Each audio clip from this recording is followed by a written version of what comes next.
Le Groenland apparaît complètement plat sur tous les principaux services de cartographie. Pas de montagnes, pas de vallées, juste du blanc.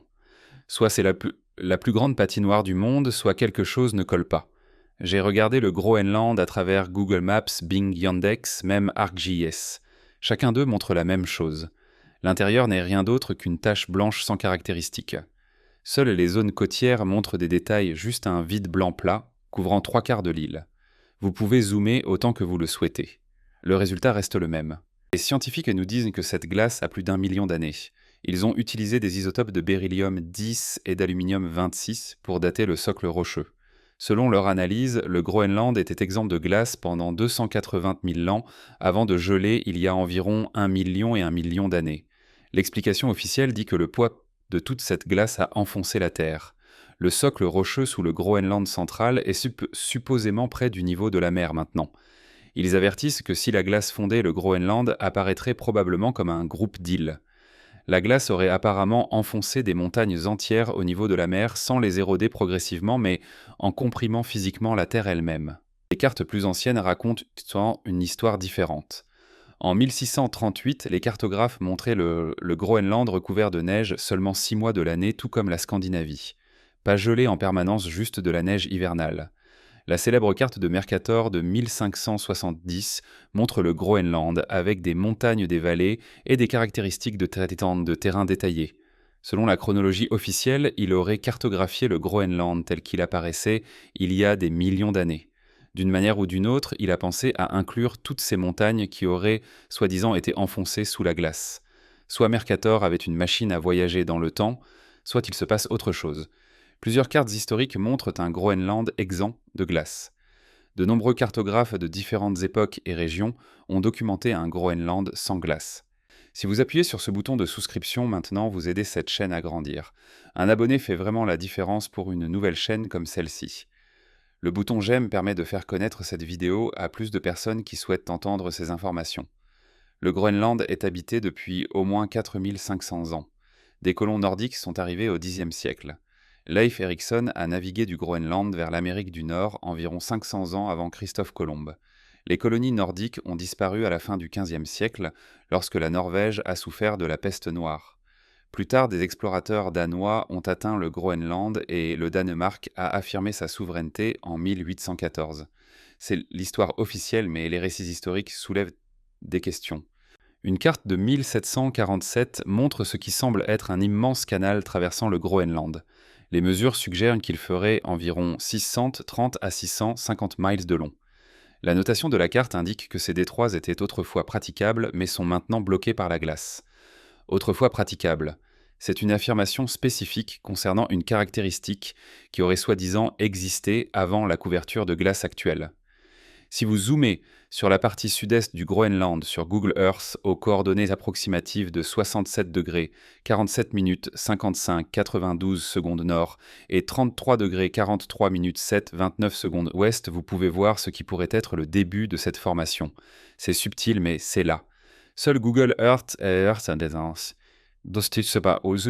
révèle cette caractéristique potentielle. Une carte de 1592 de Vincenzo Coronelli montre la pointe sud du Groenland sans couverture de glace et affiche 2 détroits traversant la masse terrestre. La même carte montre des arbres poussant dans la région. Des arbres au Groenland en 1592. Une illustration d'un livre de 1763 de Hans Egeti montre une végétation significative, une véritable vie végétale qui nécessiterait un climat beaucoup plus chaud. Une carte de 1770 marque également ces canaux d'est en ouest. Si les cartographes ont simplement fait des erreurs, pourquoi voyons-nous des variations dans les détails ? Certaines cartes montrent un canal, d'autres en montrent 2. Ce ne sont pas des reproductions identiques. Ce sont des observations différentes de caractéristiques similaires. L'explication traditionnelle appelle cela une hypothèse incorrecte. Une carte de 1818 d'Egadi illustre ce que les universitaires décrivent comme la fausse croyance que les établissements nordiques étaient situés dans le sud-ouest et le sud-est du Groenland. De nombreux lieux nommés dans les sagas islandaises ont été placés à ce qui est maintenant appelé des sites imaginaires sur la côte est inconnue. C'est la position officielle. Mais que se passerait-il si ces cartographes enregistraient ce qui existait réellement à leur époque ou se basaient sur des récits fiables d'époques antérieures? En 1888, Fridtjof Nansen a organisé une expédition pour traverser la calotte glaciaire du Groenland d'Est en Ouest. Cela a été considéré comme révolutionnaire car les expéditions précédentes avaient tenté la traversée d'Ouest en Est. Le parcours initial prévu par Nansen correspond presque exactement à l'endroit où le canal supposé serait situé selon ses anciennes cartes. Son équipe n'a pas pu exécuter ce parcours, ils ont dû prendre un chemin différent plus au sud.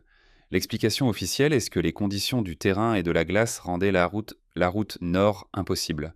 Si vous superposez le parcours prévu de Nansen sur ses anciennes cartes montrant le canal, la corrélation est frappante. Les scientifiques documentent actuellement une perte rapide de glace au Groenland. Lors d'une vague de chaleur en août, environ 12 milliards de tonnes de glace ont fondu en une seule journée. Des études indiquent que la glace du Groenland fond 4 fois plus vite maintenant qu'en 2003. Si cette glace fond et révèle le paysage en dessous, que trouverons-nous?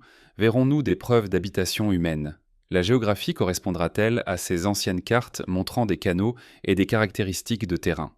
La communauté scientifique se concentre entièrement sur les implications du changement climatique, mais personne dans le courant dominant ne se demande si des découvertes archéologiques pourraient remettre en question notre compréhension de l'histoire du Groenland. Une source de 1849 décrit le Groenland d'une manière qui ne correspond pas à la Terre gelée actuelle. La description suggère un environnement plus habitable. Considérez une chronologie différente. Et si le Groenland avait gelé relativement récemment, pas il y a 1 million d'années? Et si le gel s'était produit au cours des 500 dernières années, ce laps de temps expliquerait pourquoi les cartes des 15e et 16e siècles montrent un Groenland sans glace. Les cartographes ne faisaient pas d'erreur. Ils documentaient des conditions actuelles ou des souvenirs récents. Au XVIIe et XVIIIe siècle, le gel était complet mais la mémoire culturelle persistait. Cela expliquerait également la disparition rapide des établissements nordiques. Que se passerait-il si les établissements devenaient inhabitables à mesure que les températures baissaient et que la glace avançait?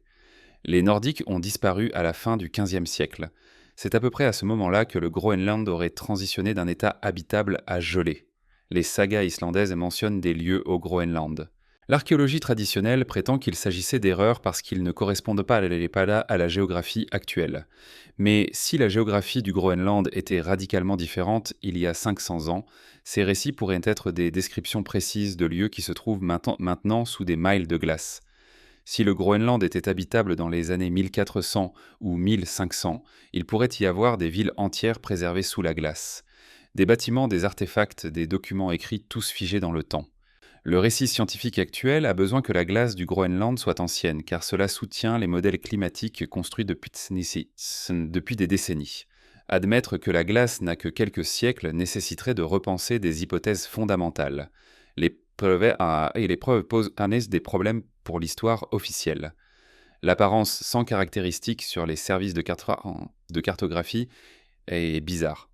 Les cartes historiques sont trop nombreuses et détaillées pour être rejetées comme de la fantaisie. La perte rapide de glace suggère que la calotte glaciaire pourrait ne pas être aussi stable ou ancienne que revendiquée. Qu'est-ce qui a causé un tel gel dramatique s'il s'est produit récemment?